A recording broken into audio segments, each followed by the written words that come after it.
lii si lekk nga koy def lekk boo xam ne danga koy bokk yow ak sa jëkkër wala yow ak sa jabar wala yow ak ki nga bëgganteel ndax njëriñ yi secret bi ma leen di jox dafay boole ay diggante day rataxal ay diggante day neexal ay diggante ñaar ñoo xam ne dañoo wanante ginnaaw wala ñaar ñoo xam ne toujours dañuy dëkk si xuloo dëkk si coow dëkk si xeex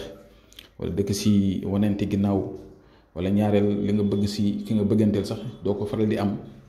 jotee bi daal mooy gën a ëpp seen diggante fexeel nga def secret bi waaye nag da nekk si farata lii moom mënoo ko utiliser tant que amoo occasion pour mën a lekk ak nit ki wala nga mën a naan ak nit ki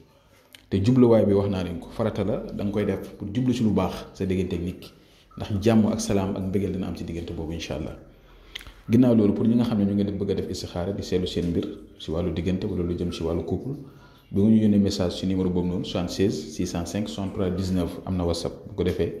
mu ne leen defal istixaara si li ngeen bëgg mbir mi yomb na jafewul lu yomb la comme dañoo toll si jamono yoo xam ne yenn saa ñu joxe ay secret am ñoo xam ne duñ ko mën a def wala mu xaw a métti si ñoom te secret bi nekk na secret bu ma tàmm di def bu ma tàmm di liggéey di ko liggéeyal ay nit dégg nga di ko jëflante ak ay doomi aadama yoo xam ne ñu ngi si gis seen bopp bu baax a baax te ñu ngi si jox ay retour yoo xam ne alhamdulilah rabbil alamin kon yow mi koy def itam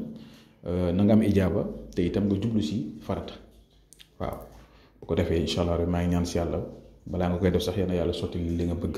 secret bu am solo la bu am doole la ngeen déglu mu bu baax kon li ngay bind mooy li nekk sa écran noonu xaatim boobu ma bind xaatim bi rek nga ñu bind ko noonu soo paree nga def ko si xooj ko si ndox mu tuuti rek ndox mu yem ndox mu jërëm yu bari nga jël gàdd ko booy togg nga def ko sa togg wala nga toqal ko si togg bi boo ko toggee pare wala nga def ko si li ñuy naan moo xam boisson la wala jus wala dara nga def ko si waaye nag da ngeen koy bokk bu dee lekk la da ngeen koy bokk lekk bu dee naan la da ngeen koy bokk naan nga ñaan si li nga bëgg sa diggante ak moom boo paree nag nga tifli si wala nga ëf si ëf bi sax moo gën a civilisé nga ëf si nga wax wal xaytu alayka mahabbatan minni wal xaytu alayka mahabbatan minni wal xaytu alayka mahabbatan minni ba mu mat juróom-ñaari yoon nga ëf ko si ngeen doog a lekk dégg nga loolu mu nga ko wax sa xel nga ëf ko si beneen bu mooy baat boobu ngeen gis si kaw mu bind ko mi baduuxu paaka ngay ut paaka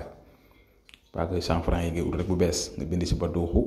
mooy bind boobu nekk si kaw soo ko bindee ba pare si paaka bi nga ut benn pomme bu verte nga xaaj ko nga dagg pomme bi si digg bi